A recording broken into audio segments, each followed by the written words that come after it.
How does it feel seeing Jimmy what he is doing on Indian tracks right now? Yeah, it's great to see him back in the side for the second test. Obviously he missed the first one with the extra pace in Mark Wood preferred, but we saw the second test, the seamers probably shone, to be honest. Bumrah with a match-winning performance with his wickets, and Jimmy bowling some jaffers on those pitches as well. So yeah, they probably seemed a little bit more than everyone expected. We thought they might spin a little bit more, but yeah, the seamers had a lot more success than they thought. Maybe a bit of moisture in the mornings where it nipped around, but yeah, Jimmy's nearing on 700 wickets, and I know he's someone who prefers to take wickets in a winning cause, but he'll be delighted how he returned to a bit of form. So, do you think that you and he were the last great test playing players, bowlers, since the lure for T20 cricket in the young generation of pace bowlers? I think it'd be hard for younger bowlers to play as much test cricket as we have, to be able to get the numbers of wickets that we picked up, but I certainly don't think it will be the last of a great partnership we've seen, or bowlers who finish their test records with outstanding figures. You only have to look at Bumrah. I can't remember how many wickets he came with, whether it was 100 or 150, but he's averaging nearly 20. Someone like that is an outstanding test match bowler. And I don't think our partnership amount of wickets will get overtaken just because of the longevity of both of us, but I certainly think there'll be a bowling partnership that lights up the world in the next few years. And I grew up watching fast bowling partnerships, Courtney Walsh and Ambrose Wackar and Wasim and Goff and Caddick. So I'm sure there'll be another partnership coming soon. You have had phenomenal success in Test cricket, but now at present, how do you see the future of Test cricket looks like?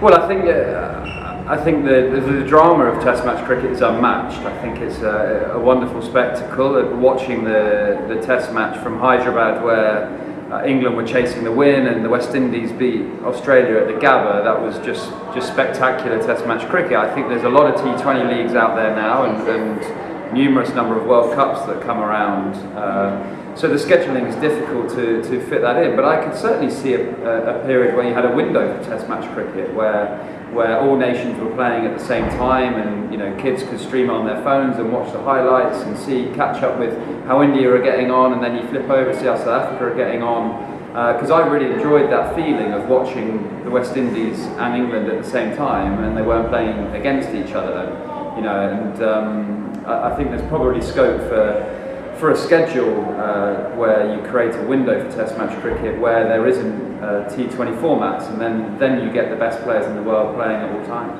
So since you have spoken about the India versus England Test series, how do you see England's chances in the last 3 tests? I think a lot will depend on the fitness of the Indian players and the form. Obviously sad to see Virat's missing the rest of the series, because the battles between Virat and the England bowlers have been great over many years. That Anderson-Kohli battle is quite famous. So yeah, it's a shame. It's a shame for the series and the sport that he will be missing. And India, they won the last Test match and bring it to 1-1. England look like they're playing a style that looks quite effective in India, but there's reports, rumours Bumrah might rest the next game, which is a great opportunity for England to try and strike with him not in the team. You've got KL Rahul might be coming back, Jadeja holds the key, who missed their last Test match with a hamstring injury. So a lot will depend on the fitness of the Indian players, but also the quality of cricket that England will bring as well. I think in both Test matches they were really competitive. Obviously the first one they won, second one they lost, but were still competitive, and I think it's probably one of the most exciting England-India series that I've seen, because it's probably the most level that I've seen, and we go into the 3 Test matches to go. If England can win the next, that certainly spices things up. But do you think that the series has lost its sheen due to Virat's absence? I don't think it's lost its shine. I think any cricket match without Virat Kohli in is lesser quality, because he's such a wonderful player, and he brings fire and passion and competitiveness and a great following to the sport. But ultimately, personal matters always take precedence over cricketing matters. And when greats of the game miss out on matches, it gives great opportunity for young players to put their hand up, and we saw that in the last game. One of the most spectacular double hundreds you'll see for such a young player. And in the next 3 games, someone in that Indian batting lineup will stand up at some stage and you know, put themselves up to maybe take over from Virat when he eventually walks away from the game. Injuries have affected your career a lot. You could not play a single IPL match because of that. What are your tips for young pace bowlers for longevity in their career?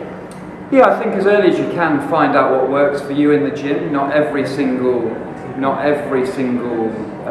bowler should stick to the same gym program. You have to find out what works for you. Particularly, I actually liked running. I thought running was really crucial for my injury prevention, because ultimately as a fast bowler, a lot of your job is running to the crease and a lot of body weight stuff. So if I look at Jimmy and I, we don't do a lot of weightlifting, heavy weightlifting, but we definitely kept ourselves in shape with body weight stuff and aerobic stuff. So that really helped us. But ultimately, quite a big difference in Test cricket bowling 25 overs a day to T20 where it's 4. You need an element of power in the T20 game as well. So you just need to balance your training and find out what works for you. So how do you see the performance of pace bowlers in this league SA20, and who has got your attention?